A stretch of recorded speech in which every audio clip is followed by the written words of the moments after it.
దక్షిణ కొరియా పర్యటనలో భాగంగా సునిక్ సిస్టమ్స్ సీఈఓ ఎస్డబ్ల్యూ చుంగ్తో మంత్రి నారా లోకేష్ భేటీ అయ్యారు. ఏపీలో డిస్ప్లే పరికరాల తయారీ యూనిట్ ఏర్పాటు చేయాలని లోకేష్ కోరారు. శ్రీ సిటీలో సునిక్ సిస్టమ్స్ డిస్ప్లే పరికరాల తయారీ యూనిట్ ఏర్పాటు చేయాలని విజ్ఞప్తి చేశారు.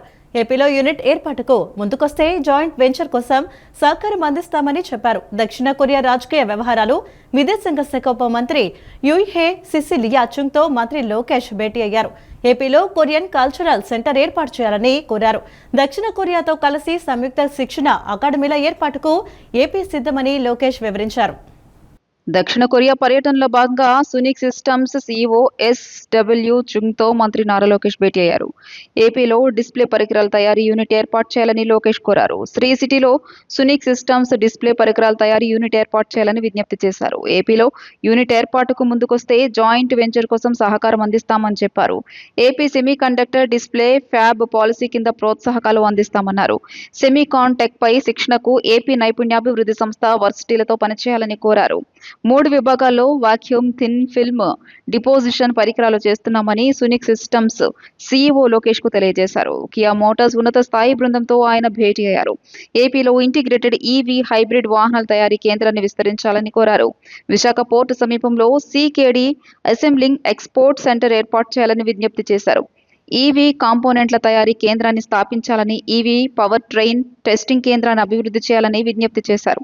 ఉన్నత స్థాయి బృందంతో చర్చించి నిర్ణయం తీసుకుంటామని కియా ప్రతినిధులు లోకేష్ కు తెలియజేశారు. దక్షిణ కొరియా రాజకీయ వ్యవహారాలు విదేశాంగ శాఖ ఉప మంత్రి యూహే సిసిలియా చుంగ్తో మంత్రి లోకేష్ సియోల్లో సమావేశమయ్యారు. ఆంధ్రప్రదేశ్లో అమలు చేస్తున్న 3S స్పీడ్, స్టెబిలిటీ, సర్వీస్ విధానం కొరియా పెట్టుబడిదారులకు రక్షణ కవచంలా నిలుస్తోందని లోకేష్ తెలియజేశారు. ఏపీని అత్యంత స్థిరమైన, నమ్మకమైన కేంద్రంగా చేసుకునేలా పరిశ్రమదారులను ప్రోత్సహించాలని కోరారు. ఏపీలో అందించే పన్ను రాయితీలు, తక్కువ ధరకే భూమి సబ్సిడీలు పరిశ్రమదారులకు మద్దతుగా నిలుస్తాయని తెలిపారు. ఏపీలో కొరియన్ కల్చరల్ సెంటర్ ఏర్పాటు చేయాలని కోరారు. దక్షిణ కొరియాతో కలిసి సంయుక్త శిక్షణ అకాడమీల ఏర్పాటుకు ఏపీ సిద్ధమని లోకేష్ వివరించారు. కృత్రిమ మేధ సాంకేతిక పరిజ్ఞానంతో అత్యాధునిక కమాండ్ కమ్యూనికేషన్ కేంద్రాన్ని ఏర్పాటు చేస్తామని, దీని ద్వారా ప్రజలకు వేగంగా నాణ్యమైన సేవలు అందించడమే ప్రధాన లక్ష్యమని మున్సిపల్ శాఖ మంత్రి నారాయణ పేర్కొన్నారు. ఈ కేంద్రం ద్వారా మొత్తం 120 మున్సిపాలిటీల సేవలను పర్యవేక్షిస్తామన్నారు. ప్రతి వార్డు, ప్రతి వీధిలో ఏం జరుగుతుందో రియల్ టైంలో మానిటరింగ్ చేస్తామని చెప్పారు. ఘన వ్యర్థాలు, తాగునీటి నాణ్యత, గుంతలు లేని రోడ్లు, వీధి దీపాలు నిర్వహణపై నిరంతరం పర్యవేక్షణ ఉంటుందన్నారు. రాష్ట్ర సచివాలయంలో ఇప్పటి వరకు ఉన్న కమాండ్ కమ్యూనికేషన్ కేంద్రాన్ని రాయపూర్లోని మున్సిపల్ శాఖ ప్రధాన కార్యాలయంలోకి మార్చారు. మున్సిపల్ శాఖ ముఖ్య కార్యదర్శి సురేష్ కుమార్, డైరెక్టర్ సంపత్ కుమార్తో కలిసి మంత్రి నారాయణ నిన్న ప్రారంభించారు. ఈ సందర్భంగా నారాయణ మాట్లాడుతూ ఈ కేంద్రం ద్వారా మొత్తం 120 మున్సిపాలిటీల సేవలను పర్యవేక్షిస్తామన్నారు. ప్రతి వార్డు, ప్రతి వీధిలో ఏం జరుగుతుందో రియల్ టైంలో మానిటరింగ్ చేస్తామని చెప్పారు. ఘన వ్యర్థాలు, తాగునీటి నాణ్యత, గుంతలు లేని రోడ్లు, వీధి దీపాలు నిర్వహణపై నిరంతరం పర్యవేక్షణ ఉంటుందన్నారు. పురమిత్ర రియల్ టైం గవర్నెన్స్ ద్వారా వచ్చే ప్రతి ఫిర్యాదును గుర్తించడం వీలవుతుందన్నారు. పరిష్కారం కానీ ఆయా సమస్యలపై అధికారులు క్షేత్రస్థాయిలో పరిశీలించి తగు చర్యలు తీసుకుంటామని స్పష్టం చేశారు. 2014-19 మధ్య కాలంలో ప్రారంభించిన వ్యవస్థను మరింత ఆధునికంగా తీర్చిదిద్దామన్నారు. గత ప్రభుత్వం ఈ వ్యవస్థను పూర్తిగా పక్కన పెట్టిందన్నారు. నేను మంత్రిగా ఉన్నప్పుడు దీన్ని పెట్టడం జరిగింది. అయితే గత ప్రభుత్వం దాన్ని పక్కన పెట్టేసింది. అయితే మళ్ళా యాక్చువల్గా ఈ ప్రభుత్వం రాగానే అక్కడ ఏదైతే సెక్రటరియట్లో ఉందో దాన్ని ఆపరేట్ చేస్తూ వచ్చారు. అయితే మీకు అందరికీ తెలిసిందే, రోజు రోజుకి టెక్నాలజీ చాలా అప్గ్రేడ్ అవుతుంది. ఇప్పుడు ఏఐ వచ్చింది. సో ఏఐతో అనుసంధానించి లేటెస్ట్ టెక్నాలజీతో సిఆర్డి ఆఫీసులో ఈ యొక్క కమాండ్ కమ్యూనికేషన్ సెంటర్ని పెట్టడం జరిగింది. మొత్తం రాష్ట్రంలో ఉన్న 123 మున్సిపాలిటీస్లో అటు సాలిడ్ వేస్ట్ కావచ్చు, లిక్విడ్ వేస్ట్, డ్రింకింగ్ వాటర్, స్వచ్ఛమైన వాటర్ ప్రతి ఒక్కరు కోరుకుంటారు. గుంటలు లేని రోడ్, వీటిలన్నిటి కూడా సెంట్రలైజ్డ్గా ఇక్కడి నుంచి మానిటరింగ్ చేయటం. 2014-19లో అయితే 20,000 ప్లేసుల్ని బ్లాక్ స్పాట్గా డిసైడ్ చేసాం. మేము టార్గెట్ పెట్టుకున్నామంటే ఈ బ్లాక్ స్పాట్స్ అన్నిటి గ్రీన్ స్పాట్స్గా మార్చాలంటే మోర్ ఫోకస్ ఆన్ దట్. రెగ్యులర్గా ఎవరైతే క్లీన్ చేస్తుంటారో ఆ క్లీన్ చేసే ముందు యాక్చువల్గా ఫోటో తీసి అప్లోడ్ చేయాలా, క్లీన్ చేయగానే మళ్ళీ ఫోటో కొట్టాలా. ఆ టైమింగ్స్ ఆటోమేటిక్గా రికార్డ్ అయ్యి విత్ జియో కోఆర్డినేట్స్ అలాగ యాక్చువల్గా చేయటం వల్లనే 2014-19లో సిస్టమ్ అలా డెవలప్ చేసాం. కానీ గత ప్రభుత్వం ఆ సిస్టమ్ వదిలేసింది. ఈ కమాండ్ కంట్రోల్ ద్వారా ఇక్కడ సెంట్రలైజ్డ్గా 123 మున్సిపాలిటీలో ఉన్న కమిషనర్స్తో రెగ్యులర్గా మానిటరింగ్ చేస్తూ అక్కడున్న సమస్యను సాల్వ్ చేసే విధంగా ఈ కమాండ్ కంట్రోల్ రూమ్ యాక్చువల్గా ప్రజలకు ఉపయోగపడుతుంది. విజయవాడ రూరల్ మండలం నున్న గ్రామంలోని టీచర్స్ కాలనీలో నూతనంగా నిర్మించిన ఆలయంలో శ్రీ వరసిద్ధి వినాయక స్వామి వారి విగ్రహ ప్రతిష్ఠ మహోత్సవం భక్తి శ్రద్ధల మధ్య అత్యంత వైభవంగా జరిగింది. ఈ మహోత్సవాన్ని పురస్కరించుకుని ఆలయ ప్రాంగణంలో తెల్లవారుజాము నుంచే ప్రత్యేక పూజలు, హోమాలు, వైదిక కార్యక్రమాలను శాస్త్రోక్తంగా నిర్వహించారు. ఈ విగ్రహ ప్రతిష్ఠ మహోత్సవానికి ఆంధ్రప్రదేశ్ ప్రభుత్వ విప్ గన్నవరం నియోజకవర్గ ఎమ్మెల్యే యార్లగడ్డ వెంకట్రావు ముఖ్య అతిథిగా హాజరయ్యారు.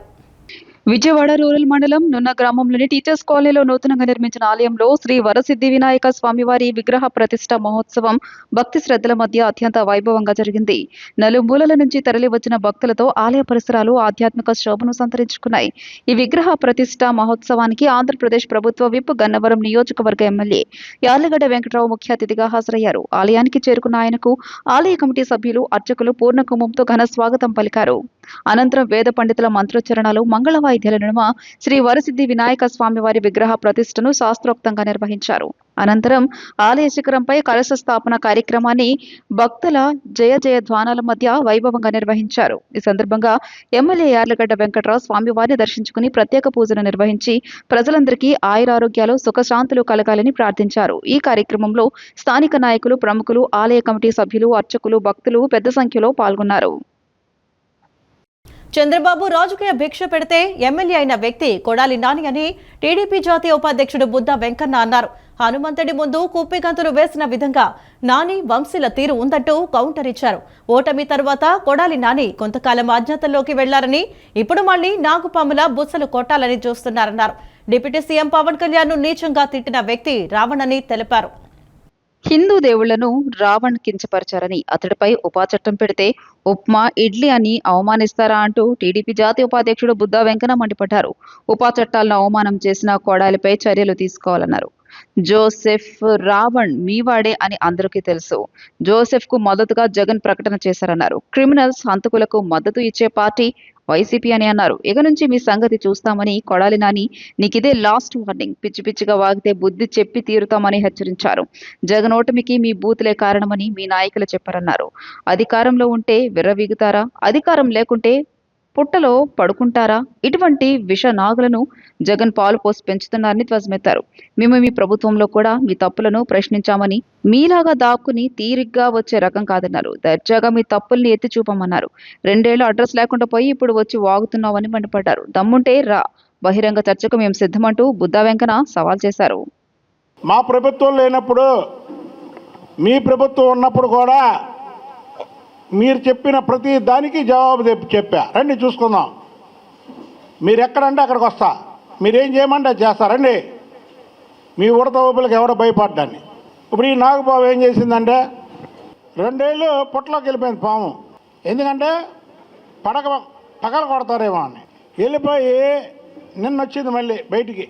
బుసలు కొడదామా వద్దా, బుసలు కొడదామా వద్దా, బుసలు కొడదామా వద్దా. చూడండి ఒకసారి ఆ ప్రెస్ మీట్. ఉపా చట్టాన్ని ఉప్మా, ఇడ్లీ చట్టం అంటాడు. ఏదైతే రావణ్ సోషల్ మీడియాలో మా కూటమిలో భాగస్వామి అయినటువంటి పవన్ కళ్యాణ్ గారి మీద అనుచిత వ్యాఖ్యలు పెడితే దాని మీద కేసులు పెడుతుంటే చంద్రబాబు నాయుడు గారు, లోకేష్ గారు, బాలకృష్ణ గారు వీళ్ళు ముగ్గురు కంట సపోర్ట్ చేయట్లేదంట. అంటే ఏంటంటే మాలో మాకు గొడవలు తేడానికి. ఒక రాష్ట్ర ముఖ్యమంత్రి చంద్రబాబు నాయుడు గారు వేదిక మీద పవన్ కళ్యాణ్ గారికి స్వేచ్ఛగా నువ్వు ఏం చేస్తావో చెయ్యి, ఏ కేసులు పెడతావో పెట్టు, నేనున్నాను, పవన్ కళ్యాణ్ గారు నా సోదరుడు, నా పవన్ కళ్యాణ్ అనే వ్యక్తి నా సోదరుడు, నువ్వు ఇల్లు అన్నాడు. అంతకంటే సపోర్ట్ ఏంటి? మేము ఇక్కడ ఉన్నటువంటి ప్రతి ఒక్క వ్యక్తి కూడా రావణ్కి వ్యతిరేకమే. పవన్ కళ్యాణ్కి వ్యతిరేకం అంటే చంద్రబాబు గారికి వ్యతిరేకమే. చంద్రబాబు గారికి వ్యతిరేకం అంటే పవన్ కళ్యాణ్ గారికి వ్యతిరేకమే. ఏదో మాలో మాకు చీలికలు తెచ్చి లేదా కార్యకర్తల్ని విడదీసి ఏదో మళ్ళీ నీ వైపు అక్కడ గుడివాడలో నీ వైపు వస్తారనుకుంటున్నావేమో. కళ ఏమైంది నీ విర్రవీగంతనం? ఈ రాష్ట్రంలో వైసీపీ క్యాండిడేట్లు ఓడిపోయినటువంటి 164 మందిని అడగండి. మీరు 175 మందికి 11 మంది ఎమ్మెల్యేలు గెలిచారు. 164 మందిని అడగండి. జగన్మోహన్ రెడ్డి వాళ్ళ సగం అయితే ఈ నాని వంశీ మాట్లాడిన మాటలకి సగం ఓడిపోయామని ప్రతి ఒక్క ఓడిపోయిన వైసీపీ ఎమ్మెల్యేలు ఎంపీలు కూడా చెప్పారు. నువ్వు పిచ్చి పిచ్చి వాగుళ్ళు ఇకనైనా కట్టిపెట్టు. ఇది విజయవాడలో నీలాంటి వాళ్ళు లెక్క చేసే మనుషులు కాదు. ఇక్కడ మహా నాయకులు గట్టిగా ఉన్నటువంటి నాయకులను చూసిన వాళ్ళం మేము. ఇదే గుడివాడ సెంటర్లో శరత్ రాజు అనుకుంటున్నావేమో నువ్వు. చంద్రబాబు గారి గురించి, లోకేష్ బాబు గారి గురించి, పవన్ కళ్యాణ్ గారి గురించి, కూటమి గురించి మాట్లాడేటప్పుడు నీ ఒళ్ళు దగ్గర పెట్టుకొని మాట్లాడు. Doctor NTR university of health sciences ఉపకులపతి డాక్టర్ పులాల చంద్రశేఖర్ ఆధ్వర్యంలోని ప్రతినిధి బృందం ఆంధ్రప్రదేశ్ రాష్ట్ర గవర్నర్ జస్టిస్ అబ్దుల్ నసీర్ను రాజ్భవన్లో నిన్న మర్యాదపూర్వకంగా కలిసింది. ఈ బృందంలో విశ్వవిద్యాలయ registrar, controller of examinations, director of publications పాల్గొన్నారు. ఈ సందర్భంగా ఇటీవల విజయవాడలోని తుమ్మలపల్లి కళాక్షేత్రంలో రాష్ట్ర గవర్నర్ అధ్యక్షతన విజయవంతంగా నిర్వహించిన డాక్టర్ ఎన్టీఆర్ యూనివర్సిటీ 29వ స్నాతకోత్సవాల విశిష్ట ఘట్టాలను ప్రతిబింబించే స్మారక ఫోటో ఆల్బమ్ను ఉపకులపతి డాక్టర్ పూలల చంద్రశేఖర్ గవర్నర్ కు అందజేశారు. స్నాతకోత్సవాన్ని విజయవంతం చేయడంలో గవర్నర్ అందించిన మార్గదర్శకత్వం, సహకారం, ప్రోత్సాహానికి విశ్వవిద్యాలయం తరపున ఉపకులపతి కృతజ్ఞతలు తెలిపారు. ఈ సందర్భంగా గవర్నర్ డాక్టర్ ఎన్టీఆర్ యూనివర్సిటీ విద్య, పరిశోధన, ఆరోగ్య శాస్త్రాల అభివృద్ధికి చేపడుతున్న కార్యక్రమాలను అభినందిస్తూ భవిష్యత్తులోనూ ఇదే నిబద్ధతతో ప్రజలకు వైద్య విద్యకు సేవలందించాలని ఆకాంక్షించారు. ఈ భేటీ ఆత్మీయ వాతావరణంలో జరిగింది. ఆంధ్రప్రదేశ్ హస్తకళ మహోత్సవం ప్రారంభోత్సవ కార్యక్రమంలో హస్త కళాకారుల ఆరోగ్య పరిరక్షణకు చర్యలు తీసుకుంటామని ఇచ్చిన మాటను రాష్ట్ర ఉప ముఖ్యమంత్రి పవన్ కళ్యాణ్ మరుసటి రోజే ఆచరణలో పెట్టారు. పవన్ కళ్యాణ్ సూచనతో హస్త కళాకారుల ఆరోగ్యానికి భరోసా ఇచ్చే విధంగా క్లస్టర్ల వారీగా వైద్య శిబిరాలు ప్రారంభమయ్యాయి. నర్సాపురం లేస్ కళాకారులు, శ్రీకాళహస్తి కలంకారీ కళాకారుల కోసం ప్రత్యేక వైద్య శిబిరాలు నిర్వహించారు. నర్సాపురంలో 105 మంది లేస్ కళాకారులకు పరీక్షలు నిర్వహించగా 37 మందికి కంటి సంబంధిత సమస్యలు ఉన్నట్టు నిర్ధారించారు. అందులో 16 మందికి కళ్లలో శుక్లాలు ఉన్నట్టు వైద్యులు గుర్తించారు. అవసరమైన వారికి వైద్య ఆరోగ్య శాఖ సహకారంతో శస్త్రచికిత్స చేయించేందుకు ఏర్పాట్లు చేస్తున్నారు. చిన్నపాటి దృష్టి దోష సమస్యలు ఉన్న 21 మందికి కళ్లజోళ్లు వేయించే ఏర్పాటు చేశారు. శ్రీకాళహస్తిలో మొత్తం 53 మంది హస్త కళాకారులకు వైద్య పరీక్షలు నిర్వహించారు. ప్రత్యేక పరీక్షలతో పాటు అన్ని రకాల ప్రాథమిక ఆరోగ్య పరీక్షలు నిర్వహించారు. కళామందిర్ ఫౌండేషన్ 18వ వార్షికోత్సవ వేడుకలు foundation MD Chalavadi Prasad, director Kalyan Annam, CEO Bharadwaj ఆధ్వర్యంలో ఘనంగా జరిగాయి. ఎమ్మెల్యేలు గంటా శ్రీనివాసరావు, ప్రత్తిపాటి పుల్లారావు, భాష్యం ప్రవీణ్, పోలీస్ అధికారి సజ్జనార్, సినీ నటులు మురళీమోహన్, ఆకినేని అమల, శివాజీ తదితర ప్రముఖులు హాజరై మాజీ సేవకులకు శివరత్న పురస్కారాలు అందజేశారు. కళామందిర్ ఫౌండేషన్ 18వ వార్షికోత్సవ వేడుకలు ఘనంగా జరిగాయి. Foundation MD Chalavadi Prasad, director Kalyan Annam, CEO Bharadwaj ఆధ్వర్యంలో జరిగిన ఈ మెగా ఈవెంట్ కు ఎమ్మెల్యేలు గంటా శ్రీనివాసరావు, ప్రత్తిపాటి పుల్లారావు, భాష్యం ప్రవీణ్, పోలీస్ అధికారి సజ్జనార్, సినీ నటులు మురళీమోహన్, అక్కినేని అమల, శివాజీ తదితర ప్రముఖులు హాజరయ్యారు. ఈ సందర్భంగా సమాజ సేవకులకు సేవారత్న పురస్కారాలు, విద్యార్థులకు మెరిట్ స్కాలర్షిప్లు, 30 మంది చేనేత కార్మికులకు, అనాథ శరణాలయాలకు ఆర్థిక సాయం అందించారు. అలాగే స్కిల్ డెవలప్మెంట్ పూర్తి చేసిన వారికి సర్టిఫికేట్ల ప్రదానం చేయగా దివ్యాంగుల ఫ్యాషన్ షో, ప్యానెల్ చర్చ ప్రత్యేక ఆకర్షణగా నిలిచాయి. వేడుకల్లో భాగంగా పద్మశ్రీ దీపికా రెడ్డి, బ్యాడ్మింటన్ క్రీడాకారిణి సూర్య చరిష్మా పలువురు ప్రముఖులను సత్కరించారు. ఈ కార్యక్రమానికి క్యాప్స్ గోల్డ్ సంస్థ 30 లక్షల రూపాయల విరాళం ప్రకటించింది. కళామందిర్ ఫౌండేషన్ చేస్తున్న ఇలాంటి సేవా కార్యక్రమాలు ఎంతో స్ఫూర్తిదాయకమని ప్రముఖులు అభినందించారు. బిజినెస్ చేయడం ఒక ఏదైతే బిజినెస్ వచ్చిన లాభాన్ని అందరూ కూడా పంచడం అనేది ఒక పెద్ద క్వాలిటీ. సో ముఖ్యంగా అది కూడా వాళ్ళ బర్త్డేని ఈ రీతి సెలబ్రేట్ చేసుకోవడం కూడా చాలా గొప్ప విషయం. అది ఈ ఫంక్షన్లో రకరకాలు చేస్తారని చాలా మంది బయటపడరు. బట్ ఈ యొక్క ఫంక్షన్ ద్వారా ముఖ్యంగా ఎవరెవరు అన్సంగ్ హీరోస్ ఉన్నారు, మన నక్షత్ర కావచ్చు, కిషోర్ కావచ్చు, మన ట్యాంపన్ శివ కావచ్చు, వాళ్ళందరూ కూడా పిలిపించి గౌరవించడం అనేది చాలా ఒక పెద్ద కార్యము. అందరూ కూడా నేను పేరు పేరు అభినందిస్తున్నాను. ఇలాంటి కార్యక్రమం ఇంకా చేయాలి. ప్రతి ఒక్క రాష్ట్రము ప్లస్ అదేవిధంగా నాతో నేను ఇక్కడ సైబరాబాద్ కమిషన్ ఉన్నప్పుడు ఫుల్ టైంలో కళ్యాణ్ గారు మొత్తం కళామందిర్ టీం కూడా చాలా అంటే చాలా హెల్ప్ చేసింది. చాలా సార్లు ముందు వచ్చి చాలా మంది కావాల్సిన మెడిసిన్స్ కావచ్చు చాలా హెల్ప్ చేశారు. అప్పుడప్పుడు బాగా దగ్గర నుంచి మనం కొనచేయడం జరిగింది. Still I remember those days how they have helped your people and the common public.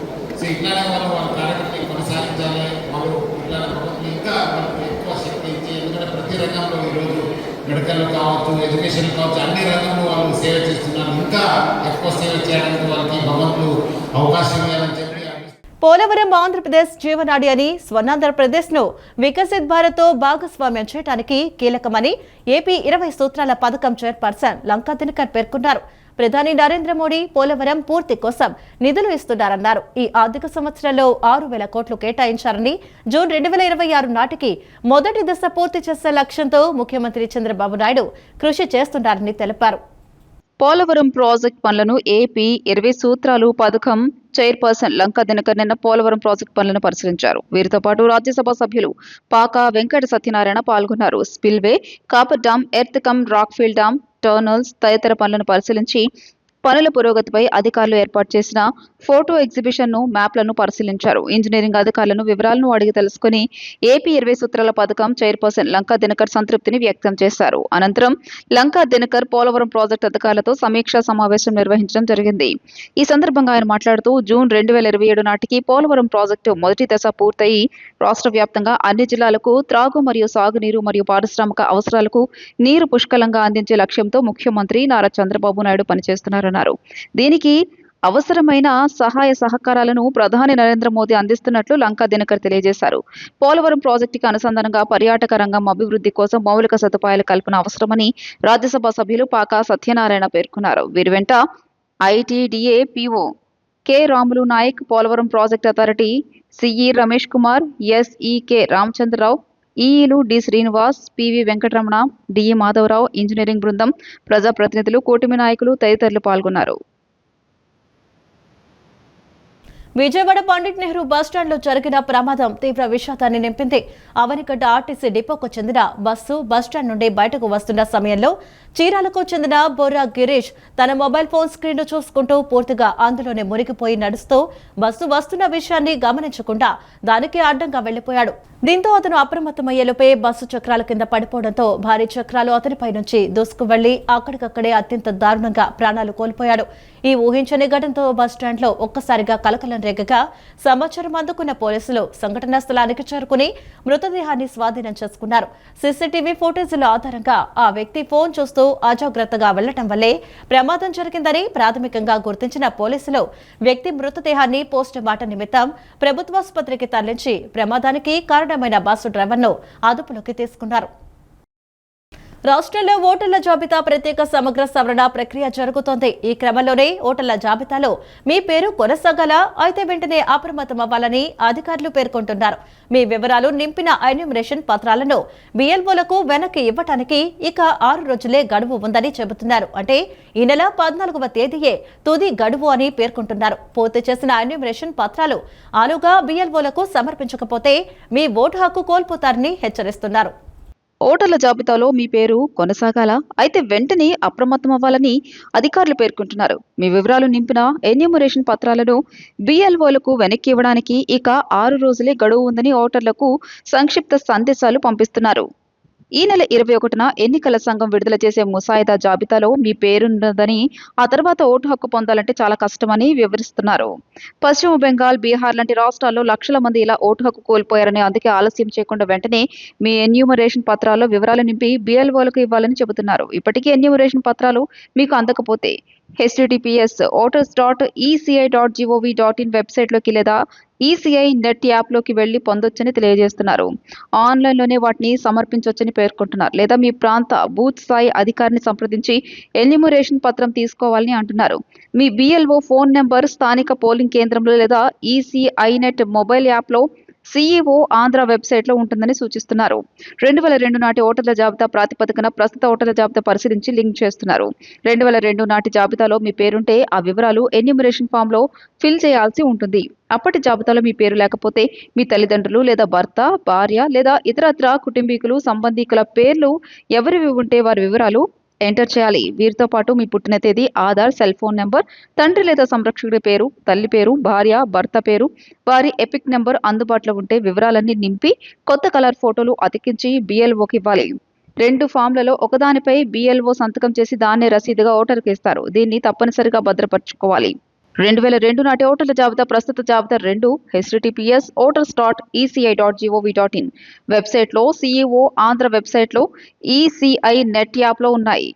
BLOల వద్ద రాజకీయ పార్టీలకు చెందిన బూత్ స్థాయి ఏజెంట్ల దగ్గర ఉంటాయి. ఇప్పటివరకు ఏపీ వ్యాప్తంగా 2,88,28,419 మంది ఎన్యూమరేషన్ పత్రాలు డిజిటలైజేషన్ మాత్రమే పూర్తయింది. ఇంకా 1,26,63,972 ఓటర్ల పత్రాల డిజిటలైజేషన్ పూర్తి చేయాలి. మరో 1,35,303 మందికి ఇప్పటి వరకు ఎన్యూమరేషన్ పత్రాలు అందలేదు. ఇవన్నీ చేయడానికి 6 రోజులే సమయం ఉంది. అందుకే ఇప్పటి వరకు నింపిన ఎన్యూమరేషన్ పత్రాలు వెనక్కి ఇవ్వని ఓటర్లు వెంటనే ఇచ్చేయాలి. ఆంధ్రప్రదేశ్ వ్యాప్తంగా 46,397 మంది BLOలు ఉన్నారు. వీరు రోజుకు సగటున 21.10 లక్షల చొప్పున ఎన్యూమరేషన్ పత్రాలను ఎన్నికల సంఘం పోర్టల్లో అప్లోడ్ చేయగలిగితేనే నిర్దేశిత గడువులోగా డిజిటలైజేషన్ పూర్తవుతుంది. రాష్ట్ర వ్యాప్తంగా 4,27,694 మంది ఓటర్లు ఉన్నారు. వారిలో ఇప్పటి వరకు 4,14,92,391 మందికి ఎన్యూమరేషన్ పత్రాల పంపిణీ పూర్తయింది. పంపిణీ అయిన వాటిలో 69.25% మేర డిజిటలైజేషన్ జరిగింది. ఇంకా 30.75% మంది ఓటర్ల ఎన్యూమరేషన్ పత్రాల డిజిటలైజేషన్ 6 రోజుల్లో జరగాలి. ఈ వార్తలు ఇంతటితో సమాప్తం. నమస్కారం.